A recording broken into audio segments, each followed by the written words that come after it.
Are you looking to promote your business? Perhaps a video for your website?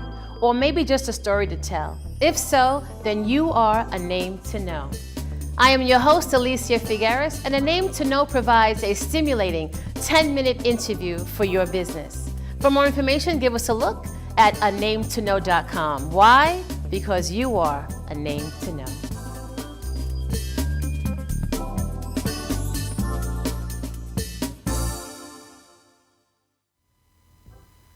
Welcome to A Name to Know. I'm your host, Alicia Figueres. A couple of years ago, I had the opportunity to be in this film, this independent film, and I met this young man who I was totally impressed with, and I said, don't sleep on Jordan Franklin. And now he's working on a phenomenal project. He's an actor, he's a filmmaker, he's a poet, he's single, he's good looking.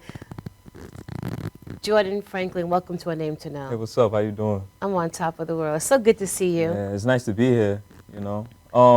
Currently, right now, I have multiple videos on YouTube. And the next project that I'm working on is a tribute to Malcolm X. You know what I'm saying? Right now, basically, the topic within the project that I'm going to be doing is going to be, I'm portraying Malcolm X, and I'm doing a speech that he made in 1962. Awesome. And pretty much the speech is all about black economics, black nationalism, and black independency, you know, learning how to start up your own business and be a leader, you know what I'm saying, be an alpha male, be, you know, on top of things, instead of, you know, begging somebody else to give the opportunity for you. You understand? You could just create your own house instead of knocking on somebody else's house to get in. Right. You know what I'm saying? So basically, currently I'm looking for an auditorium. If anybody has an auditorium that is not too updated, because basically I'm gonna videotape this, and it's gonna pretty much, I'm gonna be dressing up like a Malcolm X. I'm gonna need an audience, you know what I'm saying? The audience is gonna, all the men is gonna be in black suits, red bow ties, while the women is gonna be in white gowns and with white headpieces. You know what I'm saying? Pretty much portraying the Nation of Islam. You know what I'm saying? And like I said, if anybody who wants to participate, or if anybody knows an auditorium, you could contact me on my email, jfranklin911@gmail.com. Once again, jfranklin911@gmail.com. I'm also on social media. My Instagram is jfranklin911. That's my Instagram page. And my Facebook fan page is jfranklin911. And also my YouTube page, if you want to subscribe on my YouTube page, is Jordan Franklin TV. It isn't J Franklin 911, it's Jordan Franklin TV, one word. And also on my YouTube page, I have a bunch of videos. Each video that I have pretty much showcases different styles of acting. I have a Hamlet video, which, you know, a lot of people loved it. I have a Casablanca video, which was a tribute to Casablanca. If anybody who hasn't seen the movie, I suggest you check it out. It's a movie that came out in 1942, starring Humphrey Bogart and awesome. Ingrid Bergman. Yeah, and I did a tribute to that film, and everybody loved it. So I would advise you, please check it out. I need my viewers up. And what else? I have another video where I'm doing a scene from Guess Who's Coming to Dinner. If anybody hasn't seen that, I would advise you to watch that movie as well. That movie came out in 1965, starring Sidney Poitier, you know, which is one of my favorite actors. And a lot of people love my performance. You know what I'm saying? I'm not trying to be cocky or anything, but of course you know, not. A lot of people say I'm like very talented. You know what I'm saying? Yes, I personally believe I'm one of the greatest. You know what I'm saying? I haven't been discovered yet, but hopefully, you know, hopefully through this television show, yes, you know, soon somebody come. can check me out. Absolutely, because you are a name to know. Yeah, absolutely. Absolutely. You know, and what else I'm missing? Oh, I'm also I'm highly influential. You know, I mean, I said I'm high. And I didn't mean it like that. I'm highly influenced by like old school actors. I noticed that. You know, why? Where's that come from? I don't know. It's just I watch old movies religiously. I do too. I love it. And like, I just stumbled across a new old movie channel. It's 113 on Cablevision. Well, you happen to know the name of the channel? It's called Movie TV something. It has a blue and white logo. Are you talking about TCM? No. I think it's new. Do you have Cablevision? Well, I think I have Optimum. Oh, I don't know the number on there, but on a cable, it's 113. Well, if you have Optimum 24 online, hours. I know TCM, it shows 24 hours movies. Well, that is Cablevision Optimum. Is it? Yeah, that's not Verizon. There's two. There's on Long Island. There's the Optimum of Verizon. Well, I'm not too knowledgeable about cable. All I do is watch television. All you know right, what I'm so saying? check out 113. Yeah, I'm definitely gonna check that out. And if you familiar with Turner Classic Movies? Right? Yes, big Yeah. time. You watch that a lot? Yeah, so do and I. AMC. Yeah, AMC. Yes, There's another one. Yes. There's another one that shows old school television shows, not movies, but they show like TV shows. Land. Is it TV Land? I There think was it's another TV one. Land.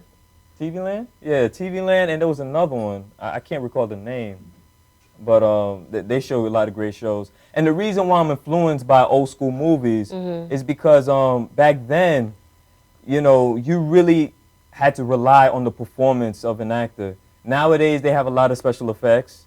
They have a lot of a lot of digital stuff that can make an actor look good.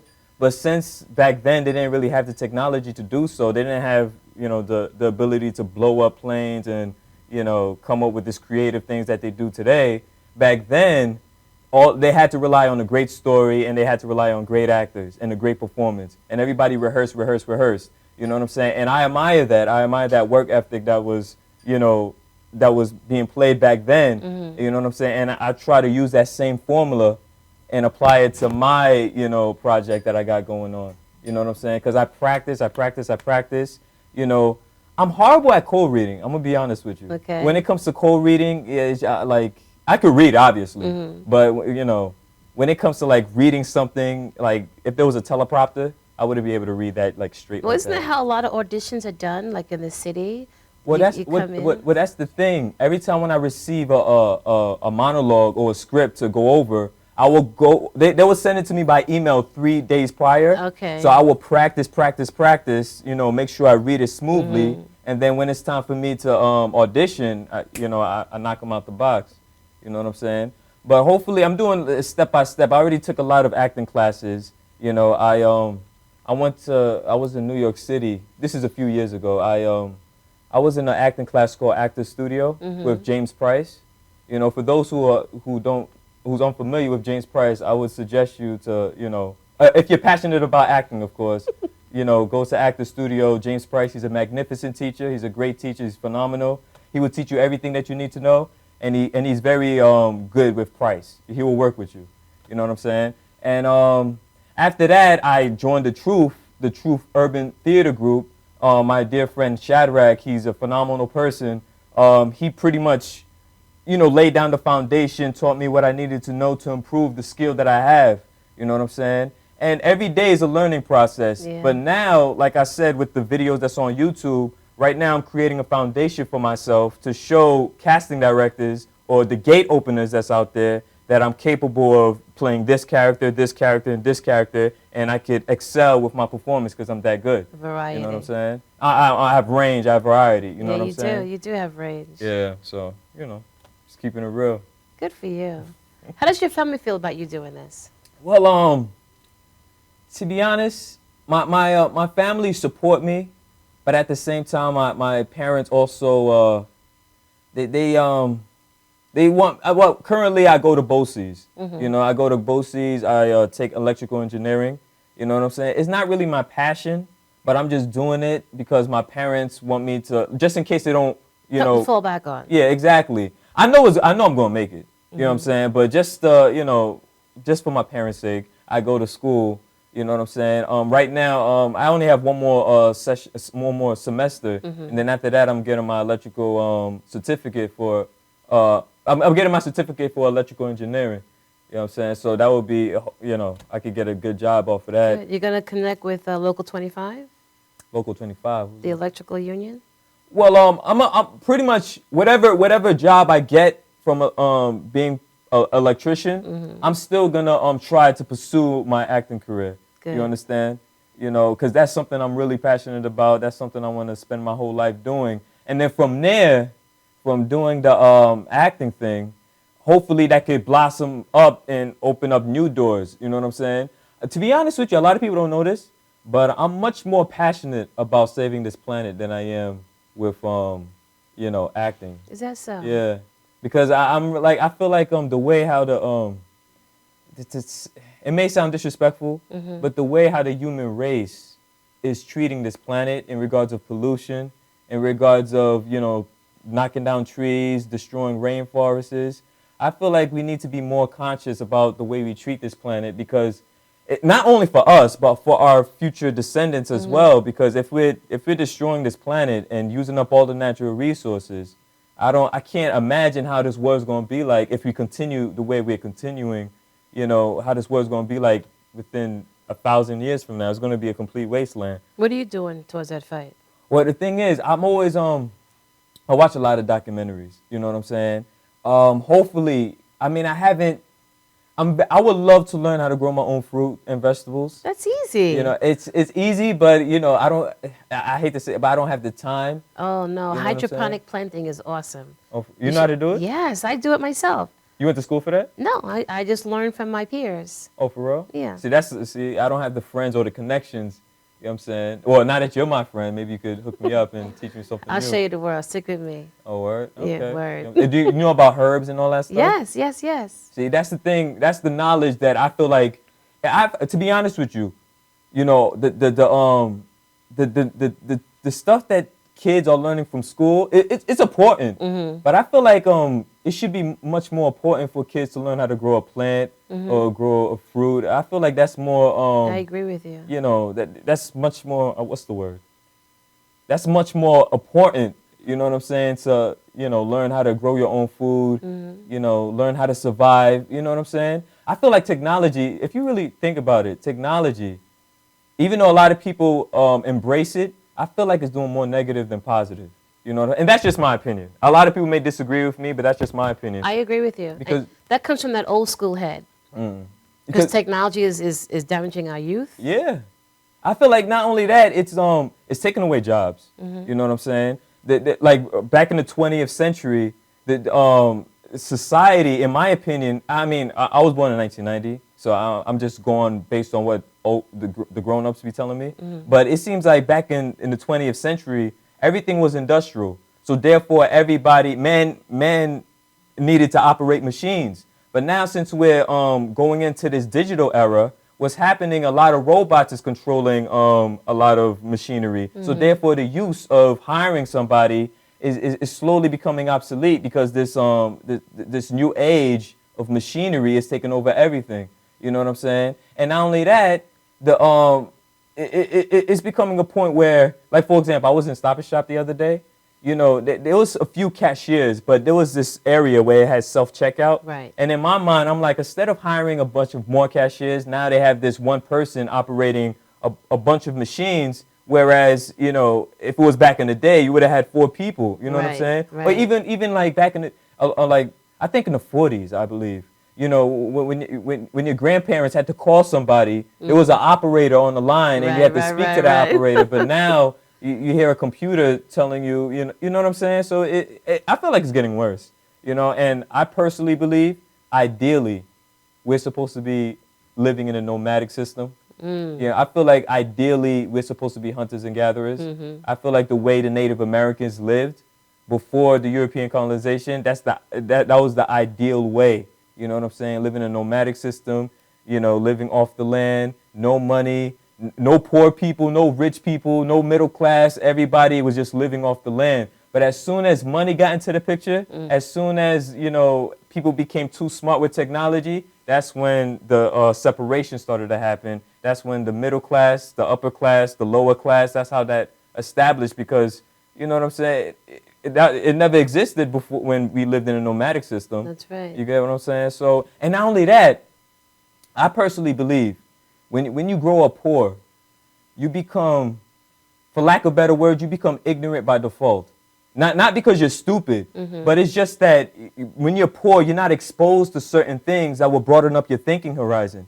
Whereas the middle class and the upper class, because they go to a good schooling system, because they have money to go to trips you know, and their social surrounding. You know, you just through a conversation, you will develop the know-how on how to, you know, stand up on your own 2 feet. But when you're in the bottom, you know what I'm saying? Unfortunately, the social class, your social surrounding, you can't really, you know, it's hard to climb up the social ladder if you're surrounded by people who are not is poor as well. You know what I'm saying? Right. And not only that, the school system within poor economic communities is very down, especially with these budget cuts that's going on. You know, a lot of kids, unfortunately, they don't have instruments. They can't afford computers. You know, they there's no football teams and no sports teams. So all the tools that's needed for kids to growth be and development. exactly it is not there. So therefore, it's almost like you're breeding criminals, and almost because you're not teaching, you're not giving the resources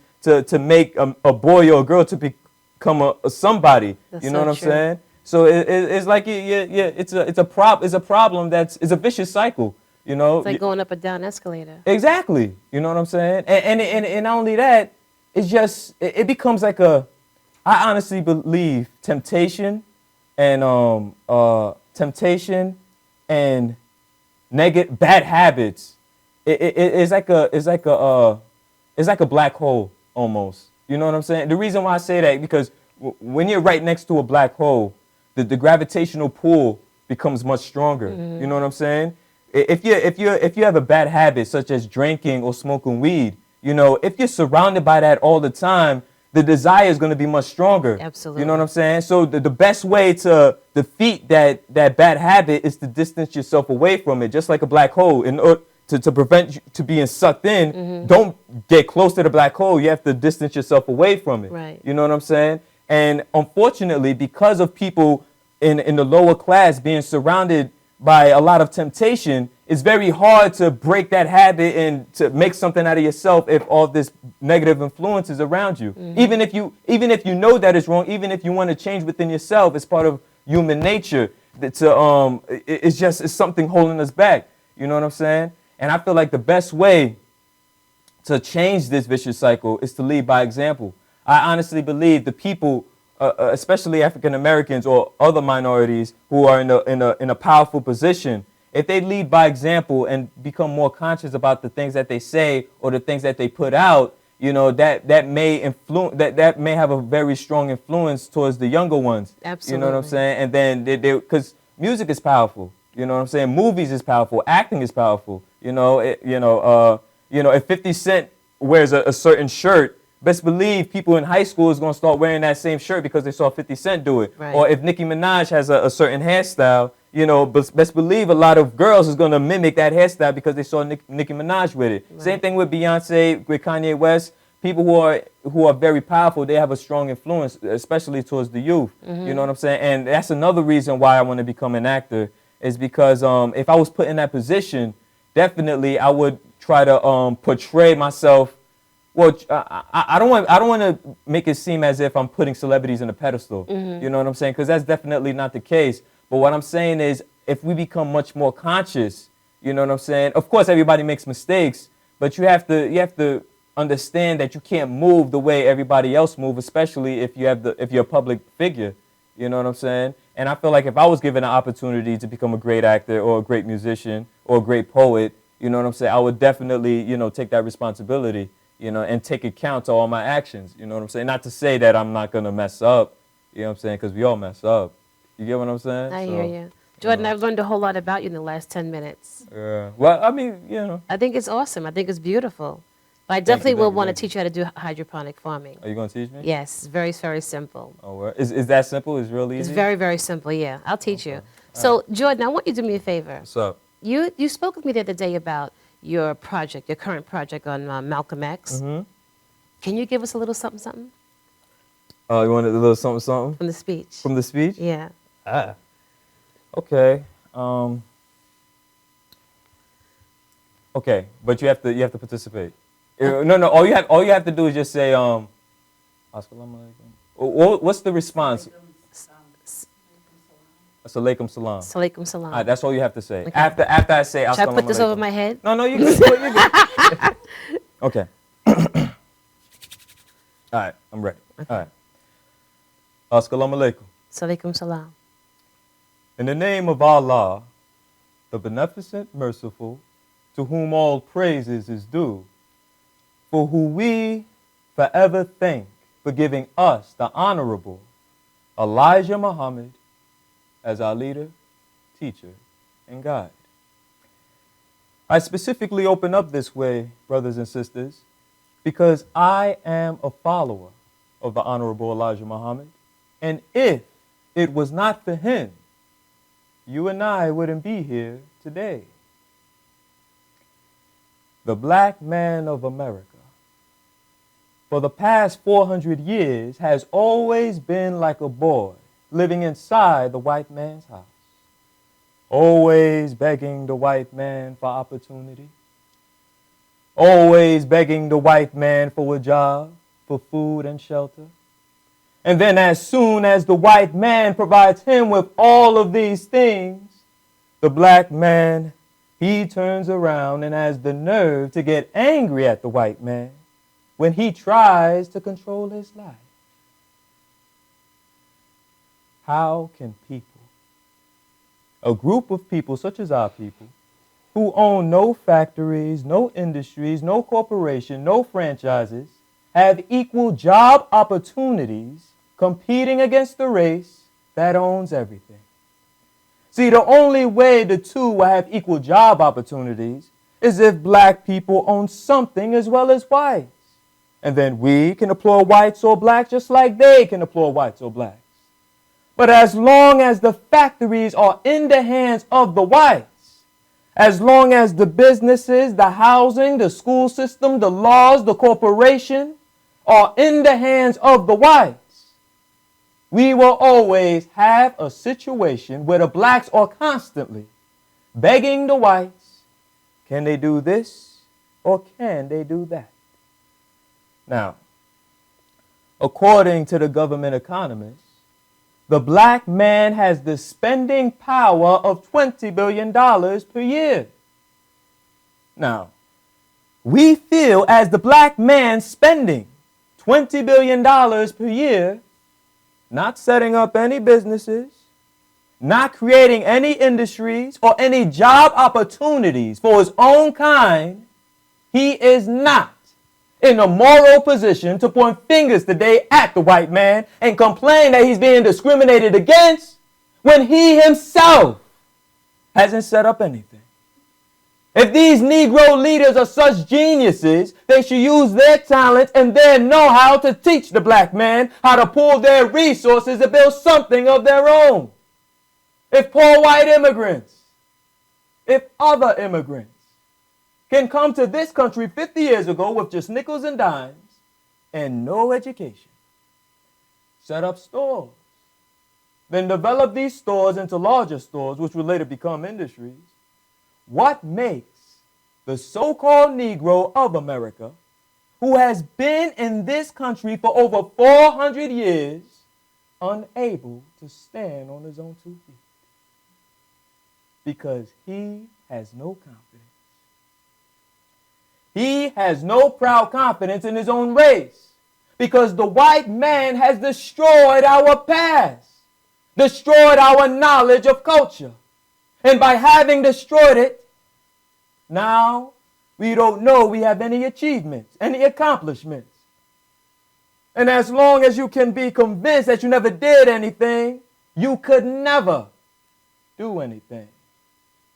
This is why, brothers and sisters, the white man, he makes sure his children knows all about George Washington, Abraham Lincoln, Caesar, Napoleon, Alexander the Great, Christopher Columbus, all of these white heroes.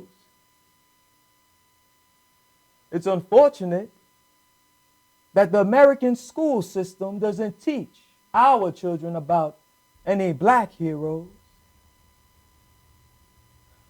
Come to think of it, the only thing they tell us about our history is that our ancestors were picking cotton. Cotton picking don't move me. But when it comes to teaching black people something about great black men, great black women who stood their ground, who were kings and queens, who were scientists, who were inventors, who were philosophers, who were warriors, who were civilizers, who are founders of culture and civilization. The white man has wrongfully ripped that page out of the textbook. And today the effect that it has on you and me, we don't think we could stand on our own 2 feet. We must wake up. We must clean up. Then we will stand up. Yeah, I don't want to run up your own time, but That was awesome. there's much more, just to let you know. But if you want to see more, please, if you want to participate, just contact me on my email, jfranklin911. Pretty much, I'm gonna look much more like Malcolm X than I am right now. You look just like him. You know what I I'm saw on saying? Facebook. Yeah, I posted up a lot of just pictures. like him. Yeah, I'm pretty nice. I'm not gonna lie. You know what I'm saying? Yes, you are. You are You pretty know. nice. But you know what I'm saying. But and for the record, for all my white fans out there, please don't take what I'm saying personal. I love white people. You know what I'm saying? I know a lot of people might, for some reason say that I'm a racist. This is not being racist at all. I love white people. I love all people. I'm just portraying Malcolm X. At that time, we was dealing with a serious situation, and Malcolm X was speaking about something much serious. Right. It's fortunately enough we progressed a lot today, but right now we're still going through a lot of issues. You know what I'm saying?